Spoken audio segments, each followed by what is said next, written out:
Selamat berjumpa kembali dengan saya Maro di Maro Channel. Pada sesi kali ini kita akan membahas mengenai debt collector datang ke rumah Anda. Jika ada debt collector yang datang ke rumah Anda lakukan 4 hal ini. Ada begitu banyak pertanyaan yang timbul mengenai debt collector ini.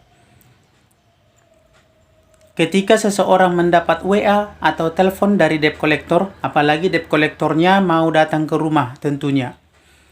Banyak banget dari pemikiran teman-teman semuanya yang datang, entah seperti apa saat ini. Entah dalam keadaan rasa takut atau rasa khawatir yang cukup terlihat, sehingga pemikiran-pemikiran yang positif itu tidak ada lagi di dalam pemikiran teman-teman semuanya.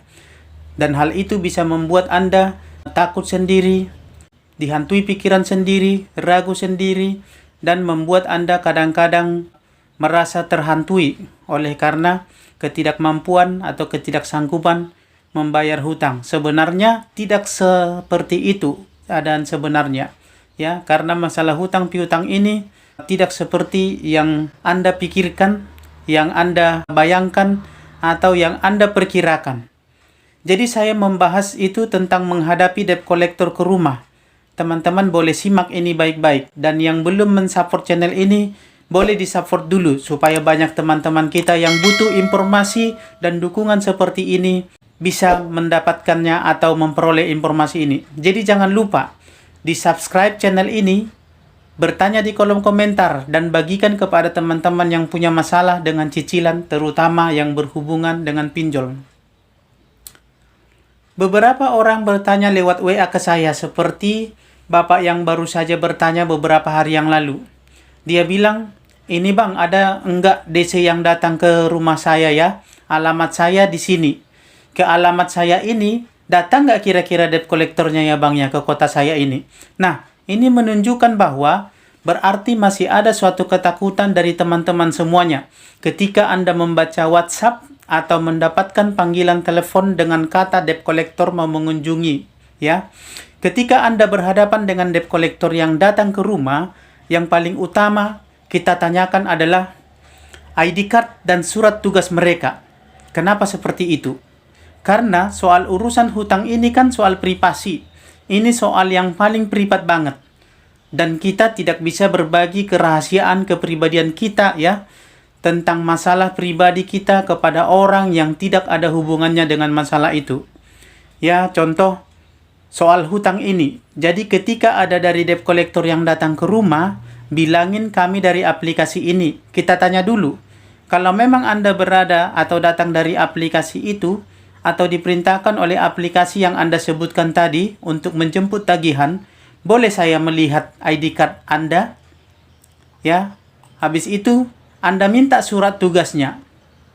Surat tugas yang dikeluarkan oleh perusahaan mereka. Kalau nanti si debt collectornya tidak mau menunjukkan hal itu, sampaikan kepada debt collectornya, Anda silahkan balik dulu, dan Anda boleh kembali lagi kalau permintaan saya sudah dipenuhi.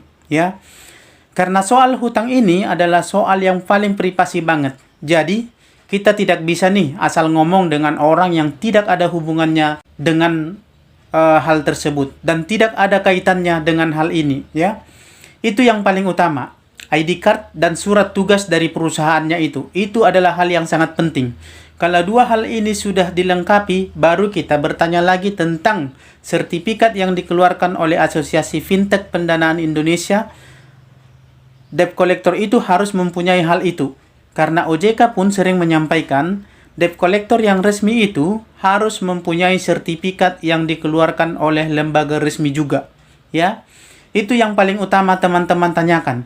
Kalau misalnya ada debt collector ya yang tidak mau menunjukkan hal itu, mohon maaf ya, mohon maaf banget, kita tidak bisa melanjutkan untuk membahas soal hutang-hutang. Dan sikap Anda itu harus tetap tenang dan jangan panik. Kebanyakan saya perhatikan, saya lihat dari teman-teman itu, ketika berkomunikasi dengan debt collector itu menunjukkan satu kelemahan. Ya, satu kelemahan seperti panik, gugup, takut. Memang dalam hal ini faktanya ada sebuah ketidakmampuan dari Anda, terutama dari segi finansial. Dari segi finansial Anda yang membuat Anda ya tidak mampu atau kurang dana untuk menyanggupi atau melunasi membayar tunggakan Anda atau tagihan Anda ya dari Anda, terutama dari segi finansial Anda. Namun ini bukan berarti kita harus menunjukkan satu kelemahan ya. Kelemahan ini kebanyakan orang-orang itu bukannya malah membahas ke topik pembahasan mereka.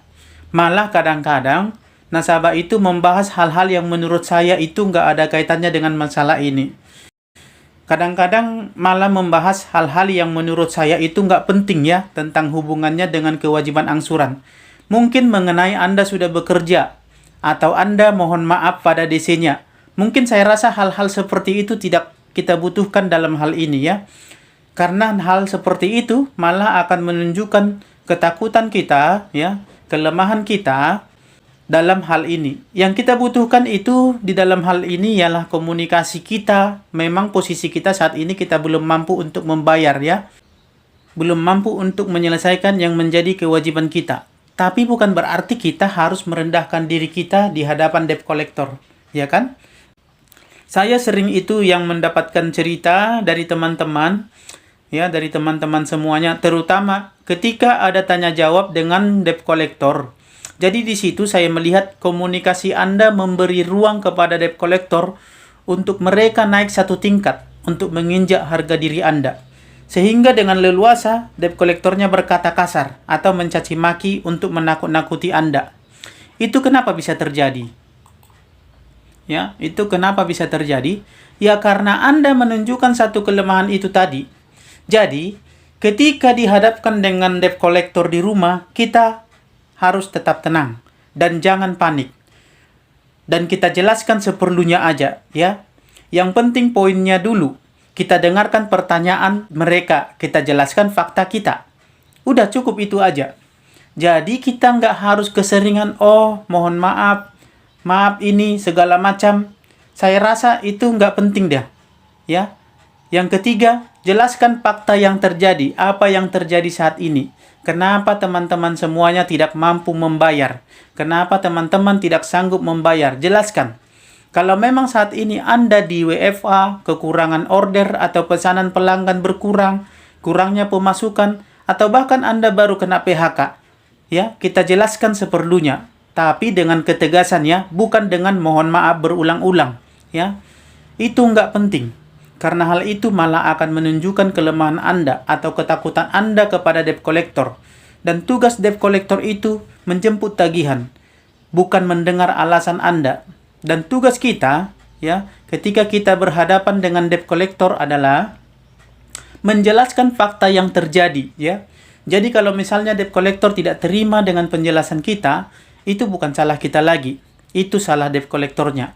Yang penting kita jelaskan aja dulu apa yang terjadi sebenarnya, yang membuat posisi kita sehingga kita tidak mampu untuk menyelesaikan, ya, yang menjadi kewajiban kita di salah satu perusahaan pinjol itu, ya. Yang jelas, yang untuk nomor 4 itu, ini juga banyak ya. Jangan menjanjikan untuk pembayaran, ya. Ini juga banyak dilakukan, kesalahan ini banyak dilakukan teman-teman, ya. Menjanjikan untuk pembayaran, ya. Saya perhatikan teman-teman itu keseringan ini di sini nih. Nanti ya, saya bayar. 2 hari lagi, saya bayar, ya. Saya bayar ya tanggal sekian. Karena yang namanya kita manusia ini tidak ada kepastian. Jadi cukup sampaikan kepada mereka, oke, saya akan usahakan secepat mungkin. Kalau saya sudah ada dananya, nanti saya pasti akan kabari Anda. Itu pun kalau Anda mau menunggu. Tapi kalau Anda tidak mau, saya mempersiapkan diri saya untuk menerima risiko sesuai dengan aturan yang berlaku. Ya, jadi sampai di situ aja. Gitu loh. Jadi jangan ditambah lagi beban pikiran Anda sendiri. Ya, Anda menambah beban pikiran Anda sendiri dengan berpikiran bahwa nanti debt collector akan datang ke rumah, nanti ngambil barang-barang kita. Itu nggak ada. Itu yang ada, itu cuman ada di dalam luapan imajinasi atau pikiran Anda saja, dalam drama pemikiran Anda saja itu. Anda yang selalu dihantui dengan rasa takut. Tapi kalau Anda menempatkan fungsi yang sebenarnya dari debt collector ini, saya yakin rasa takut itu nggak akan ada, ya. Mungkin dari saya cuma itu saja. Semoga materi kali ini bisa memberi penjelasan dan support tentang bagaimana menghadapi debt collector yang datang ke rumah Anda, terutama debt collector yang dari pinjol. Semoga bermanfaat dan salam sahabat.